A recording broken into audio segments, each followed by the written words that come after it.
everyone, welcome back to the weekly quiz of the channel. Last time अपने videos में मैंने promise किया था कि इस वीक हम फ्राइडे को एक नया क्विज लाने वाले हैं। तो हेयर इट इज़, ये आपका नया क्विज है। बट इस क्विज में नया क्या है, इसमें हम एक्सप्लेनेशन भी देने वाले हैं।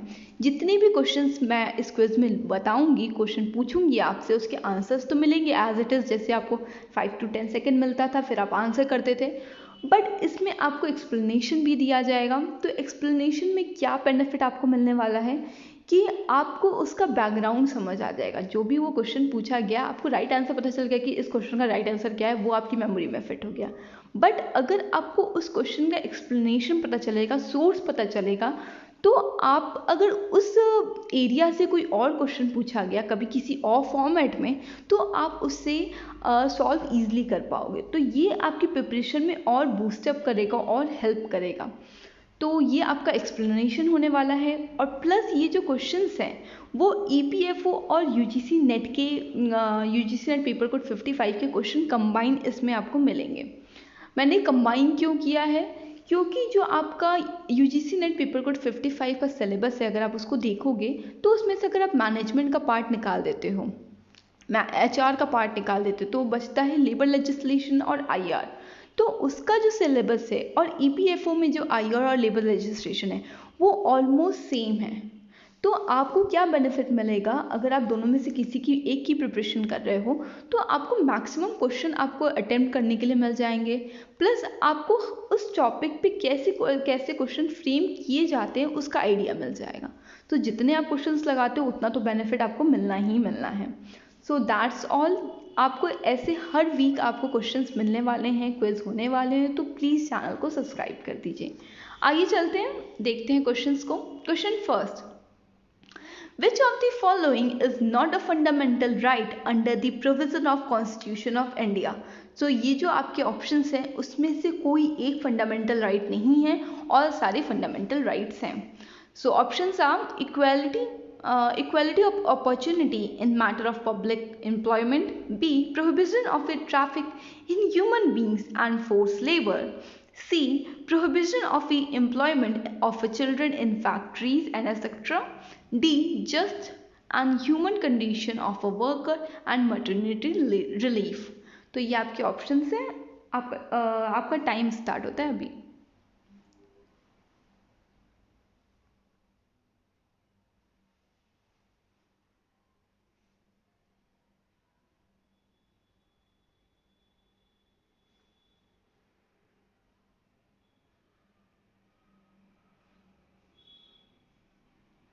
So the right option is D, that means just and human condition of work and maternity relief आपके फंडामेंटल राइट में नहीं आता है। बट ये जितने भी A, B and C हैं वो आपके फंडामेंटल राइट में आते हैं। तो फंडामेंटल राइट क्या होता है, जो एक सिटीजन ऑफ इंडिया को फंडामेंटल राइट मिलते हैं एज बीइंग अ सिटीजन। तो वो क्या क्या हैं, आइए हम उसको एक्सप्लेनेशन में देख लेते हैं। ये आपके फंडामेंटल राइट्स हैं। तो देखिए, फंडामेंटल राइट जो होते हैं वो जैसे आपका हो गया right to speak, right to equality. इस राइट के अंदर आपके 3-4 आर्टिकल्स हैं जिसमें इसको डिफाइन किया गया है। जैसे आपका फर्स्ट है राइट टू स्पीक, उसमें आपका राइट टू इक्वालिटी में आ जाता है equality before law, prohibition of discrimination on the ground of race, religion, caste और sex। और 16 भी आपका उसी में आता है, राइट ऑफ इक्वालिटी में, equality of opportunity in matter of public employment. और ये भी आपका एबॉलिशमेंट ऑफ द अनटचेबिलिटी, ये भी आपका इसी में आता है। तो ये आपका कुछ राइट्स हैं जो आपको याद करने होंगे। थोड़ा टफ हो सकता है पर आप चीज़ों को अपने दिमाग में रख लो, क्या क्या चीज़ें आपकी राइट में आएंगी। तो आपको एकदम पॉइंट टू पॉइंट नहीं याद करना है, बट एक समरी आप अपने दिमाग में रख लीजिए। तो आइए हम क्वेश्चंस को देख लेते हैं। देखिए, जो आपका पहला है equality opportunity in matter of public employment, तो ये तो होता है, ये आपका कौन सा आर्टिकल, ये आर्टिकल 16 में है, ठीक है। B, prohibition of trafficking in human beings and force labour, ये आपका आर्टिकल 23 है जो इसमें डील करता है कि आप ह्यूमन ट्रैफिकिंग नहीं कर सकते हो, प्रोहिबिट है हमारे इंडिया में, और फोर्स लेबर भी। सी जो है provision of employment of a child in a factory और एक्सेट्रा, ये आपका आर्टिकल 24 है, ये भी आपका इसी में आता है फंडामेंटल राइट्स में। तो अगर आपको चीज़ें पता होंगी, याद होंगी, तो आप इजीली ऐसे क्वेश्चन सॉल्व कर सकते हो, ठीक है। और ये जो लास्ट ऑप्शन है आपको मैं बता रही हूँ कि ये जो आपका just and human condition of work and maternity relief है, ये आपके फंडामेंटल राइट तो नहीं है, यहाँ से तो ये पता चल गया, बट ये आपका DPSP में आता है। वो भी मैं आपको बताती हूँ क्या होता है, पर इसको आप याद कर लीजिए, ये आपका DPSP में आता है। वो क्या होता है वो पहले देख लेते हैं, उसके पहले हम ये जो आपके आर्टिकल्स मैंने अलग से किए वो आपके फंडामेंटल्स हो गए, पर यहाँ जो आर्टिकल इस पेज में दिया हुआ है वो आर्टिकल आपके लेबर राइट्स होते हैं। ये आपके फंडामेंटल राइट्स में आ गए जितने भी लेबर के रिगार्डिंग थे, और ये आपके director principle of state policy DPSP जो मैं आपको बोल रही थी, वो सारे आर्टिकल जो लेबर लॉस या लेबर लेजिस्लेशन से ताल्लुक़ रखते हैं वो ये यहाँ पे लिस्ट है। तो ये बहुत इंपॉर्टेंट लिस्ट है, अगर आपसे ये याद नहीं हो पा रहा है तो आप इसको छोड़ भी सकते हो, बट ये आप नहीं छोड़ सकते हो, ये आपको याद करना ही करना है। तो आइए हम इसको डिस्कस कर लेते हैं। आर्टिकल 14 इक्वालिटी बिफोर लॉ, ये आपको पता होगा। आर्टिकल 16 इक्वालिटी ऑफ अपॉर्चुनिटी, यहाँ पे अपॉर्चुनिटी में आपका वही जो आप प्रोहिबिट हो रहे थे कि आप अपॉर्चुनिटी सबको दी जाएगी, किसी भी डिस्क्रिमिनेशन किसी भी बेस पे नहीं होगा, ना उसके सेक्स पे, ना रेस पे, ना रिलीजन पे, ना कास्ट पे, तो ये आपका इसके अंदर आता है। Right to form association of union, ये आर्टिकल 16 है। आर्टिकल 21 आपका राइट टू लाइफ है। Article 23 provision of a trafficking and force labour, and article 24 provision of child labour under the age of 14। तो ये आपके फंडामेंटल्स राइट हो गए जो कंसर्न रखते हैं लेबर राइट से, जिसके बेस पे आपका लेबर लेजिस्लेशन भी फॉर्म होता है। ये क्या होता है डायरेक्टर प्रिंसिपल स्टेट पॉलिसी, ये आपके फंडामेंटल राइट्स तो नहीं होते हैं, बट जब भी कोई लेबर लेजिस्लेशन बनता है या फिर आपके कोई और एक्ट बन रहा है, कुछ आपका कोई रूल बन रहा है, तो इसको आप दिमाग में रखते हुए जो आपके मिनिस्ट्री ऑफ कॉमर्स है या फिर मिनिस्ट्री ऑफ ह्यूमन रिसोर्सेज है, वो इसको दिमाग में रखते ही फॉर्म करते हैं कि ये सारी चीज़ें भी आपकी इंक्लूड हों। जैसे कि article 39 equal pay for equal work, ये आपका इक्वल रेम्यूनरेशन एक्ट जो फॉर्म हुआ है वो इसके बेसिस पे ही फॉर्म हुआ है। तो ये आप प्लीज़ याद कर लीजिए, बहुत इंपॉर्टेंट है। आइए नेक्स्ट क्वेश्चन पे चलते हैं। ये क्वेश्चन भी आपका पीछे जो आपने अगर आपको याद हुआ, अगर आपने याद किया तो आप ये भी ईजिली आप सॉल्व कर लोगे। तो इसलिए मैं आप इसके चार्ट की इम्पोर्टेंस को दिखाने के लिए मैंने ऐसे 2-3 क्वेश्चन डाले कि ये कितना इंपॉर्टेंट है और कितने सारे क्वेश्चंस आप सॉल्व कर सकते हो। Match the provision given in list A with their respective articles given in list B provided under the Constitution of India. So आपकी ये लिस्ट है। Right to work, equal pay for equal work for both man and women, human condition of work, living wages and decent standard of living. और ये आपकी articles दी हुई हैं। आप मैं 5 to 10 सेकेंड रुक रही हूँ, आप कोशिश कीजिए इसको सॉल्व करने की। और इधर आपके सारे कोड्स हैं जिससे आपको मैच करना है। Time start.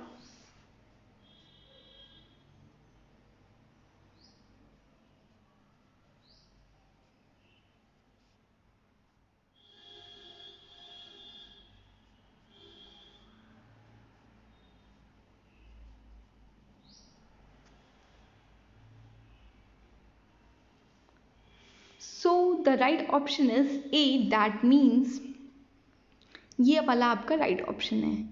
आपका मैं यहाँ से आपको बता दे रही हूँ, ये अपने आप ही आपको इक्वल लगेगा। देखिए मैंने आपको ये बताई इक्वल पे पर इक्वल रेम्यूनरेशन ये 39 होता है, तो बी का आपका जाएगा 1 से, तो बी का 1 आपका ये रहा।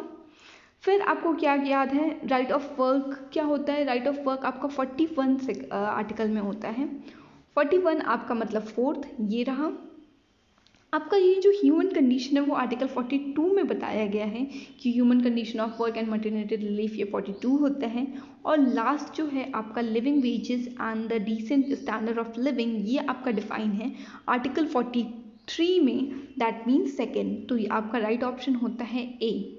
सो अगर आपको ये वाला अगर लिस्ट याद हो गया तो आपको कितना बेनिफिट होने वाला है, तो प्लीज़ आप इसको याद कर लीजिए, इंपॉर्टेंट है। यहाँ पे आप देख लीजिए 39 में equal pay for equal work हो गया, राइट ऑफ लिविंग वेजेस यहाँ हो गया, ह्यूमन कंडीशन 42 में हो गया, और आपका कौन सा क्वेश्चन में था, और I think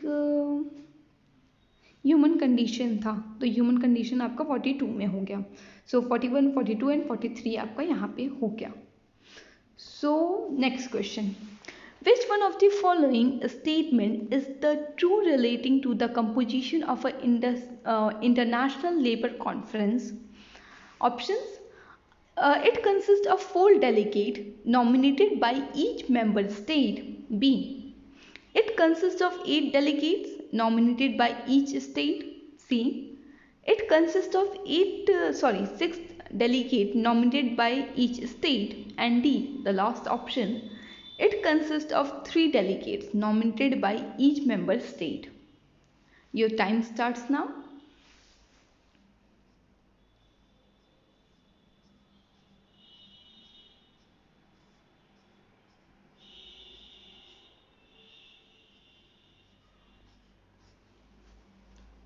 So the right option is A, that means it consists of 4 delegates nominated by each member state. So मैं पहले यहाँ पे बता रही हूँ कि इंटरनेशनल लेबर कॉन्फ्रेंस क्या है। ये जो ILO है उसके 3 आप कह सकते हो पार्ट हैं, जिसमें आपका ILC आता है, गवर्निंग बॉडी आता है, और आपका इंटरनेशनल लेबर ऑफिस आता है। तो ये स्ट्रक्चर ऑफ ILO में आता है। सो क्वेश्चन आपसे पूछ रहा था इंटरनेशनल लेबर कॉन्फ्रेंस में जो डेलीगेट्स होते हैं वो कितने होंगे, और वो स्टेट के होंगे कि आपके जो मेंबर स्टेट है उसके होंगे। मेंबर स्टेट मतलब जितने भी स्टेट आपके ILO के मेंबर हैं उनसे उनके डेलीगेट होंगे, या फिर किसी भी स्टेट के हो सकते हैं। देखिए आप ऑप्शंस देखिए, ऑप्शंस हमेशा कंफ्यूजिंग होते हैं, एक जैसे होते हैं, तो आपको अपना कॉन्सेप्ट क्लियर रखना है। It consist of 4 delegate nominated by each member state या फिर ईच स्टेट, तो दोनों में डिफरेंस है। आइए हम देख लेते हैं, ये आपका बेसिक कॉन्सेप्ट है कि ILO के 3 बॉडी होती है, 3 स्ट्रक्चर में 3 बॉडीज़ होती हैं, जो आपका ILC होता है और सेकेंड होता है गवर्निंग बॉडी, और थर्ड होता है इंटरनेशनल लेबर ऑफिस। तो ILC की हम जो बात करते हैं वो आपका सुप्रीम बॉडी होता है। सुप्रीम बॉडी ऑफ ILO होता है वो लेजिस्लेटिव बॉडी होती है। ये आपका डायरेक्ट करता है, सुपरवाइज करता है किसके वर्किंग को, अपने नीचे वाले की। नीचे वाला कौन है, गवर्निंग बॉडी। उसके मेंबर को भी वो इलेक्ट करता है, और इसको वर्ल्ड पार्लियामेंट ऑफ लेबर और सोशल कहा जाता है, social question created on the world stand. तो इसे आपको वर्ल्ड का पार्लियामेंट भी कहा जाता है लेबर्स के लिए। और जितनी भी आपके सोशल क्वेश्चंस क्रिएट होते हैं वर्ल्ड स्टैंडर्ड पे या फिर आपके लेबर स्टैंडर्ड पे, वो इसी से किए जाते हैं। जो सेशन है वो once in a year hold किया जाता है। और जो डेलीगेट पे आपका क्वेश्चन बना था वो आप देख लीजिए। इसमें आपकी each member country a national delegation consist of 4 delegates. तो हर मेंबर कंट्री से एक डेलीगेशन जाता है जिसमें 4 डेलीगेट्स होते हैं, जिसमें कि 2 आपके गवर्नमेंट के होते हैं, एक रिप्रेजेंटेटिव होता है एम्प्लॉय का और एक रिप्रेजेंटेटिव होता है एम्प्लॉयर का। तो मतलब टोटल 4 हो गए। और जो डेलीगेट्स होते हैं उनके पास एडवाइज़र भी हो सकते हैं, और वो एडवाइज़र 2 से ज़्यादा नहीं होने चाहिए, 2 से कम हो भी सकते हैं। तो ये आपका बेसिक कॉन्सेप्ट हो गया इंटरनेशनल लेबर कॉन्फ्रेंस को लेकर। Next question, which of the following authority is not an adjudication body under the ID Act 1947? तो इसमें से कौन सा ऐसी अथॉरिटी है जो आपकी एडजुडिकेशन बॉडी में नहीं आती है?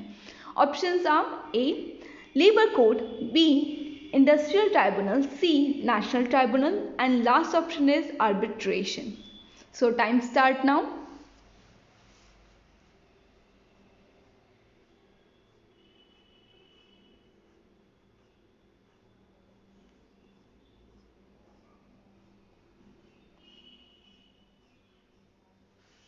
सो the right option is D, that means arbitration. Arbitration आपका एजुडिकेशन में नहीं आता है।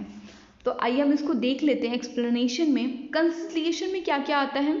कंसिलिएशन में आपका पहले एजुडिकेशन देख लेते हैं जिससे क्वेश्चन बना है। लेबर कोड आता है, इंडस्ट्रियल ट्राइब्यूनल आता है, नेशनल ट्राइब्यूनल आपके एजुडिकेशन में आते हैं। आर्बिट्रेशन में आपका कोर्ट ऑफ इंक्वायरी आता है और कंसिलिएशन में आपका वर्क कमेटी, कंसिलिएशन ऑफिसर और बोर्ड ऑफ कंसिलिएशन होता है। ये आपका मैं एक वीडियो बनाया है authority under the ID act, आप उसको प्लीज़ देख लीजिएगा, बहुत इंपॉर्टेंट कॉन्सेप्ट है। मैं यहाँ पे लिंक डाल दूँगी डिस्क्रिप्शन में, आप देख लेना, इंपॉर्टेंट है, क्वेश्चंस यहाँ से बनते हैं। And the last question is question number 5, the need for the labor welfare was also emphasized by the Constitution of India. There are articles in the Constitution which contain provision for the labor welfare. Which among the following article do not contain provision for the labor welfare? So आपको मैंने बताया, इस question में कहा जा रहा है कि जो आपके लेबर वेलफेयर है वो आपके कॉन्स्टिट्यूशन ऑफ इंडिया में भी कुछ पार्ट प्ले करते हैं, कुछ उनके आर्टिकल्स उसमें हैं। तो ये जो आर्टिकल गिवन है उसमें कौन से आर्टिकल आपके लेबर वेलफेयर के लिए नहीं हैं? तो अगर आपको आर्टिकल्स याद होंगे तो आप बहुत ईजिली यहाँ पे आंसर कर दोगे। So time start now.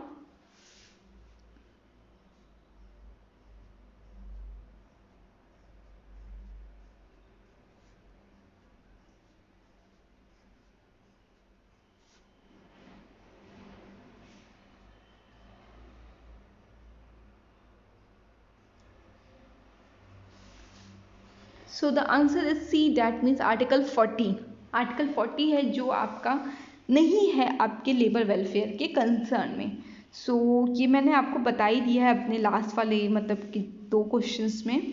वही सेम एक्सप्लेनेशन यहाँ भी यूज़ होने वाला है। 38 होता है, 39 होता है, 41, 42, 43, 43A, बट 40 नहीं है इसमें। तो जो आर्टिकल आपका 40 है वो आपका लेबर वेलफेयर के लिए नहीं है।